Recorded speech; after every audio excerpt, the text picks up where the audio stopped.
Do like, share, subscribe and press the bell icon so you'll never miss an update from History Rewind.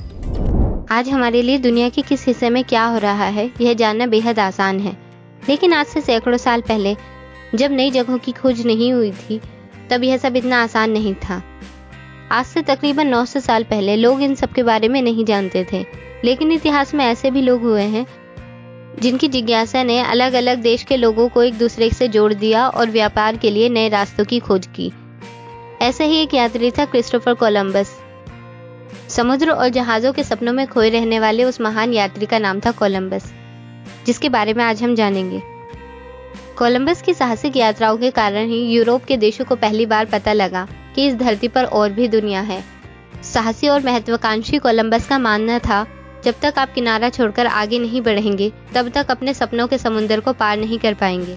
Italy में पैदा हुए Columbus के पास विरासत में कोई धन नहीं था। उसका सबसे बड़ा धन था उसकी साहसिक प्रवृत्ति, जिसके बल पर उसने साबित किया कि दुनिया गोल है। उस दौरान प्रचलित मान्यताओं में 5 महाद्वीप माने जाते थे। यूरोप के देशों को पहली बार पता लगा कि इस धरती पर एक दुनिया और भी है जब कोलंबस ने अमेरिका की खोज की। जब कोलंबस ने अमेरिका जाने वाले समुद्री मार्ग की खोज की, अमेरिका को छठा महाद्वीप माना गया। हालांकि कोलंबस हमेशा भारत और चीन आना चाहता था। यही वजह है कि कोलंबस अमेरिका की खोज के बाद भी यात्राएं करता रहा। कोलंबस के जन्म को लेकर कोई ठोस जानकारी नहीं है। माना जाता है कोलंबस का जन्म इटली में 31 अक्टूबर 1451 को हुआ। उसका जन्म रेनेसा पीरियड में हुआ। इसी पीरियड में नई खोजें की जा रही थी। 15वीं सदी को बदलाव की सदी भी कहा जाता है और इसी सदी में कोलंबस ने अपनी खोज से स्पेन को न केवल बहुत अधिक संपदा से मालामाल कर दिया, बल्कि स्पेन के साम्राज्य को अमेरिका के बड़े भूभाग तक पहुंचा दिया। कोलंबस का परिवार मामूली हैसियत वाला था। 2 भाइयों में छोटे कोलंबस की एक बहन भी थी। पिता बुनकर थे, लिहाजा वे कोलंबस को यही पेशा अपनाने को कहते थे। बचपन में पढ़ाई लिखाई के लिए स्कूल तो जरूर गए थे, लेकिन कोलंबस बहुत आगे तक शिक्षा नहीं ले पाए थे। फिर भी उनको किताबें पढ़ने, नई नई जानकारियों और दुनिया भर की बातों में दिलचस्पी थी। कोलंबस को खास तौर से समुद्री दुनिया की जानकारी बचपन से ही बहुत लुभाती थी। अक्सर बंदरगाह पर जहाजों को देखते और सोचते थे कि जेनेवा से बाहर के शहर कैसे होंगे, वहाँ के लोग कैसे होंगे। उन दिनों यूरोप में जहाज परिवहन ने बड़े उद्योग की शक्ल ले ली थी। यूरोप का पूरा व्यापार इसी के जरिए होता था, इसलिए बंदरगाह पर तमाम बड़े बड़े जहाज आते जाते थे। इस पर यात्रा करने वाले जहाजी बालक कोलंबस के लिए गुरु समान थे, जो कोलंबस की जिज्ञासा को शांत करते थे। कोलंबस को इन लोगों का आत्मविश्वास बहुत आकर्षित करता था। यही वजह है कि कोलंबस में आत्मविश्वास बचपन से ही बढ़ रहा था। जीवन आगे बढ़ रहा था और उनको अपने पिता के साथ काम करने में बोरियत महसूस होने लगी थी। कोलंबस को स्कूली शिक्षा से यह फायदा हो गया था कि उनको लैटिन पढ़नी और यूरोप में प्रचलित कैस्टेलियन भाषा लिखने आ चुकी थी। अपना ज्ञान बढ़ाने के लिए कोलंबस एक किताब की दुकान पर क्लर्क की नौकरी करने लगे। उस दौरान प्रिंटिंग शुरू हुई थी, फिर भी जिनेवा में अच्छी किताबें उपलब्ध थी। युवा कोलंबस ने ढेरों किताबें पढ़ी और लैटिन भाषा को काफी दुरुस्त कर लिया। 14 साल की उम्र में कोलंबस के कदम उसी ओर चल पड़े जहां उसकी नियति उसे ले जाना चाहती थी। 1474 में कोलंबस को एक मेडिटेरेनियन शिप जो ग्रीस के पूर्व में स्थित एक द्वीप चिओस जा रहा था पर साधारण से जहाजी नौकरी मिल गई थी।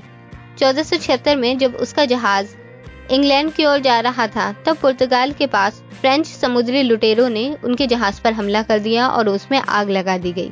तब कोलंबस किसी तरह अपनी जान बचाकर तैरते हुए पुर्तगाल के बंदरगाह कैप सेंट पहुंचा था।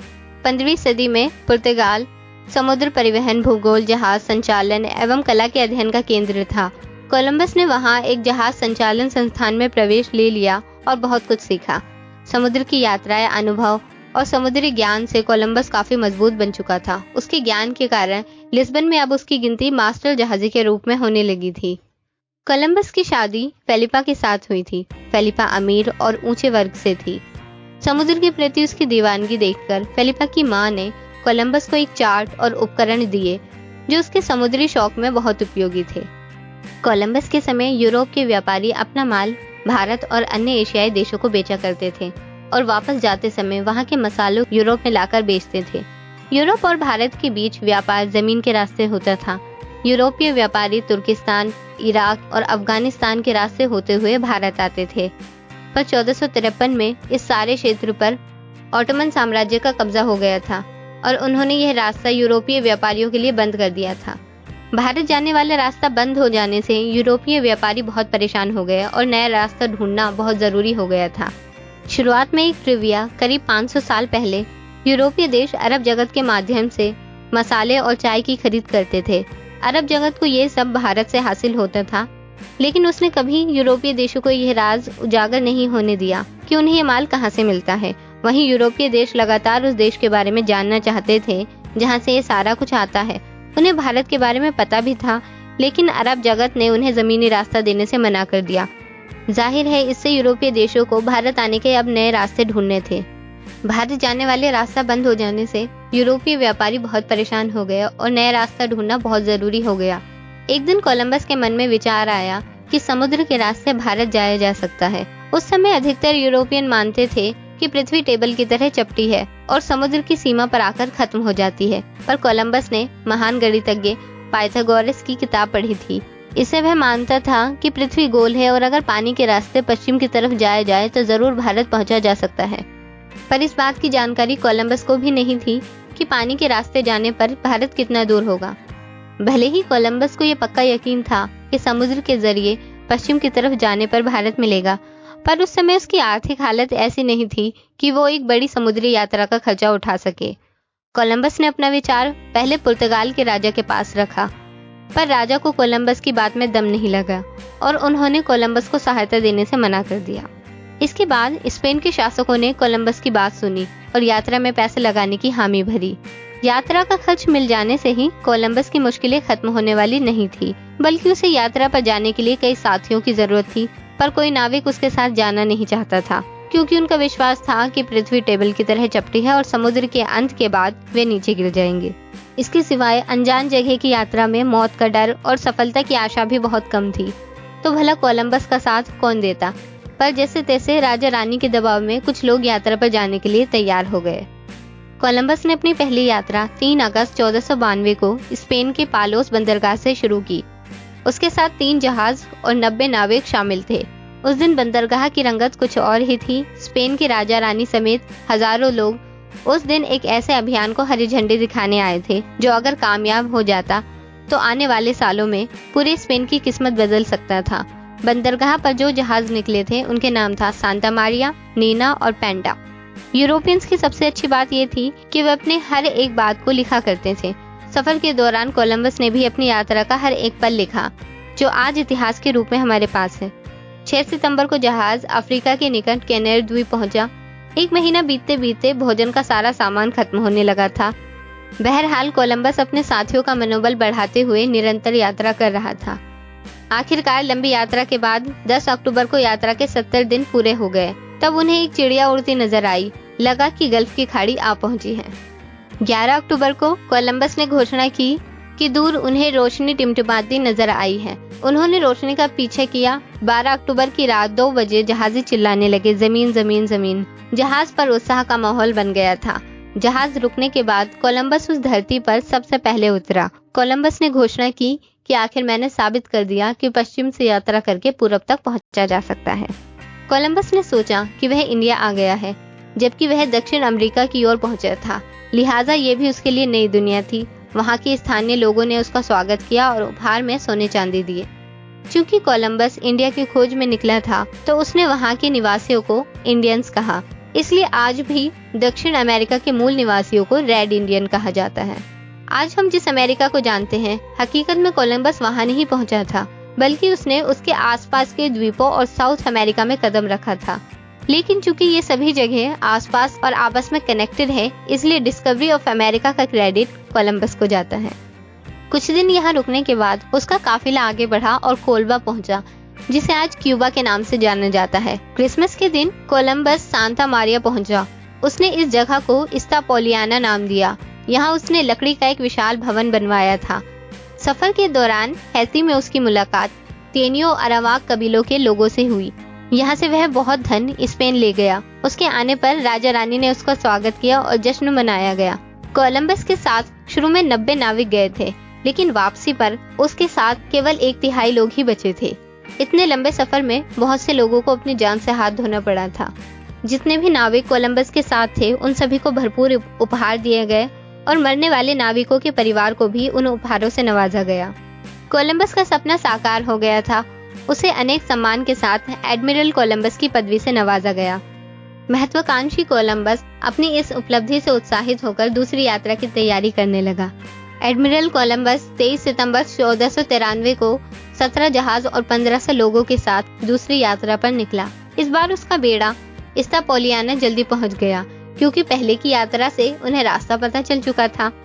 इस बार इस्तापोलियाना में उनको संघर्ष का सामना करना पड़ा, क्योंकि अब वहां के मूल निवासी उनका विरोध करने लगे थे। पिछला घर जो उसने बनाया था वह टूट जाने से उसने वहां नया घर बनाया। इसका नाम उसने महारानी इजाबेल के नाम पर इजाबेल रखा। इजाबेल पर स्पेन का अधिकार हो गया था। सफर के दौरान जहां भी कोलंबस रुका वहां उसने स्पेन का झंडा लगा दिया। इस तरह स्पेन का अधिकार क्षेत्र बढ़ता जा रहा था, लेकिन इसके साथ ही हर जगह काफी कत्लेआम भी कोलंबस के द्वारा किया गया, जिसकी शिकायतें स्पेन लगातार पहुंच रही थी। कोलंबस के खिलाफ भ्रष्टाचार, क्रूरता और स्थानीय लोगों को दास बनाकर बेचने के आरोप थे। इस वजह से दूसरी यात्रा की वापसी पर उसका स्वागत बहुत ठंडा रहा। इसी बीच ये खबरें आ रही थी कि पुर्तगाली नाविक वास्को डी गामा भारत की खोज पर निकल चुका है, लिहाजा स्पेन को कोलंबस की जरूरत थी। इसलिए नई खोज के लिए वो अपनी तीसरी यात्रा के लिए निकल गए। हालांकि कोलंबस के नाम अमेरिका और वेस्ट इंडीज के तमाम द्वीपों और देशों के समुद्री मार्ग को खोजने का श्रेय इतिहास के पन्नों में लिखा जा चुका था, लेकिन कोलंबस ने वहां के स्थानीय लोगों पर बहुत क्रूरता भी दिखाई थी। अटलांटिक से आगे बढ़ने पर जहाज में ही विद्रोह हो गया। जहाजियों ने कोलंबस के साथ काम करने से मना कर दिया, परंतु कोलंबस ने उनको साथ काम करने के लिए मना लिया। सफर के आगे बढ़ने पर कोलंबस को 3 पहाड़ियों के बीच जमीन दिखी, जिसे उसने त्रिनिदाद नाम दिया। इसी बीच इस्तापोलियाना में हालात बिगड़ चुके थे, जहां कोलंबस को जाना पड़ा, जबकि अब वह वहां नहीं जाना चाहता था। वैसे इस बार इस्तापोलियाना की बिगड़ी स्थिति को काबू करने में कोलंबस नाकाम रहा था और वहां स्थिति को काबू करने के लिए ईमानदार उच्चाधिकारी बोबाडिला को भेजा गया। सबूतों के आधार पर कोलंबस और उसके भाई को हथकड़ी बांधकर स्पेन ले जाया गया, क्योंकि उन पर कई तरह के भ्रष्टाचार के आरोप सिद्ध हो चुके थे।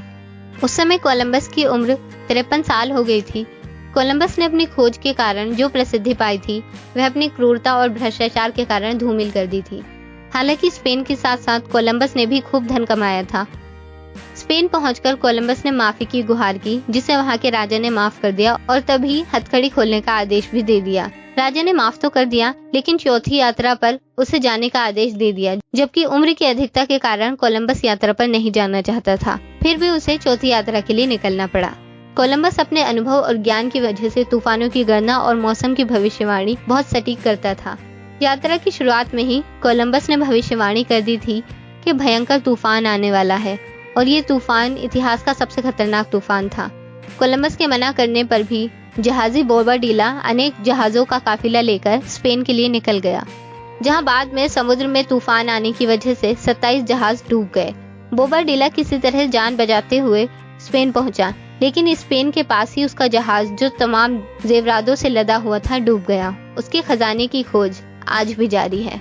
वहीं कोलंबस तूफानी खतरे को देखते हुए रियो जेना में रुक गया और वहां तूफान गुजरने के बाद यात्रा शुरू की। इस यात्रा के दौरान कोलंबस जमैका में 1.5 साल तक रुका। उसने घोषणा की थी कि 29 फरवरी 1504 को सूर्य ग्रहण होगा, और ऐसा ही हुआ। कोलंबस समुद्री हलचल के साथ साथ सूरज और चांद की गतिविधियों को भी जानने वाला था। 7 नवंबर 1504 को कोलंबस स्पेन पहुंचा। कोलंबस उस समय तक स्वास्थ्य से बहुत ज्यादा कमजोर हो गया था। मलेरिया जैसी कई बीमारियों ने उसे जकड़ लिया था। 20 मई 1506 में 55 साल की उम्र में कोलंबस की मृत्यु हो गई। कोलंबस के मन में ये कसक रह गई थी कि स्पेन के राजा ने वादे के अनुसार उसके द्वारा लूटी गई संपत्ति का 10वां हिस्सा उसे नहीं दिया था। कोलंबस का भारत की खोज का सपना भी पूरा न हो सका था, क्योंकि कोलंबस की दूसरी यात्रा के दौरान पुर्तगाली निवासी वास्को डी गामा ने 1498 में भारत की खोज पूरी कर ली थी। जीवन भर यात्रा करने वाले कोलंबस को कब्र में भी चैन से नहीं रहने दिया गया। ये जानकर हैरानी होगी कि जन्म की तरह उसकी कब्र का भी कोई पक्का सबूत नहीं है। उसकी कब्र को कई बार खोदा गया, कई बार उसे अलग अलग जगहों पर दफनाया गया। दरअसल आज किसी को भी नहीं पता कि कोलंबस कहाँ दफन है। कोलंबस की मृत्यु के बाद उसके अवशेष स्पेन के मठ कार्टूजा में रखे गए। 100 साल बाद इसे सैन डोमिंगो में दफन कर दिया गया था। 1795 में जब फ्रांस सरकार ने इस्तापोलियाना पर कब्जा कर लिया तो कब्र को खोदकर कोलंबस के अवशेषों को क्यूबा में दफन किया गया। 1897 में अमेरिका और स्पेन के युद्ध के बाद क्यूबा आज़ाद हो गया। कोलंबस की कब्र फिर खोदी गई और इसे स्पेन के 7 कैथेड्रल भेज दिया गया। बाद में लोगों ने शक जाहिर किया कि कोलंबस के अवशेष असली नहीं है और डीएनए की मांग की गई, परंतु सैन डोमिंगो की सरकार इसके लिए राजी नहीं हुई और मान लिया गया कि दोनों जगह ही कोलंबस की कब्र है। यह कहना ज्यादा नहीं होगा कि कोलंबस की अमेरिका और दूसरे द्वीपों के समुद्र मार्ग की खोज ने दुनिया पर व्यापक असर डाला। वेस्टर्न दुनिया जो 15वीं सदी तक सबके लिए अनजान थी, अचानक कोलंबस की मेहनत की वजह से कामयाब हो गई। आज जो दुनिया दिख रही है उसमें कोलंबस का अहम योगदान है। कोलंबस वो महानायक है जिसने विश्व के मानचित्र पर ऐसे द्वीपों और देशों का परिचय कराया जिससे दुनिया अनजान थी। कोलंबस यूरोप की महान सम्मानित शख्सियतों में से एक है। आज भी पूरे अमेरिका में लोग अक्टूबर के दूसरे सप्ताह के सोमवार को कोलंबस दिवस मनाते हैं। इस दिन अमेरिकी सरकार ने सार्वजनिक अवकाश भी घोषित कर रखा है। कोलंबस ने भले ही सफल यात्राएं की थी और उन नई दुनियाओं और समुद्री मार्गों की खोज की थी जिनके बारे में पहले दुनिया नहीं जानती थी, लेकिन स्पेन निवासी और पुर्तगाली जहां भी गए वहां उन्होंने मूल निवासियों का दमन किया और उनके साथ बुरा सलूक किया। इसी तरह कोलंबस ने भी सोने के लालच में वहां के मूल निवासियों से जबरन सोना वसूल करा और साथ साथ उन्हें गुलाम बनाया। उन्हें कई तरह की यातनाएं दी जाती थी। सजा के तौर पर उनके कई बार नाक कान काट दिए जाते थे और उन्हें जंजीरों में बांध कर रखा जाता था। उन्होंने वहां के स्थानीय लोगों का सोने की लालच में इस्तेमाल किया और उन्हें कई तरह की यातनाएं दी। इससे स्पेन और यूरोपियंस तो फलते फूलते रहे, लेकिन उन्हें स्थानीय लोगों को या तो अपनी जान से हाथ धोना पड़ा या गुलाम बना दिए गए या फिर एक अंधकार भरी जिंदगी में जीने के लिए मजबूर हो गए। इन समुद्री यात्राओं के शानदार सफलता के पीछे स्थानीय लोगों द्वारा झेली गई यातनाओं का एक बुरा इतिहास है, जिसे इतिहास में अक्सर नजरअंदाज कर दिया जाता है और कोलंबस की महान यात्राओं को ही याद रखा जाता है। Thank you for watching this video.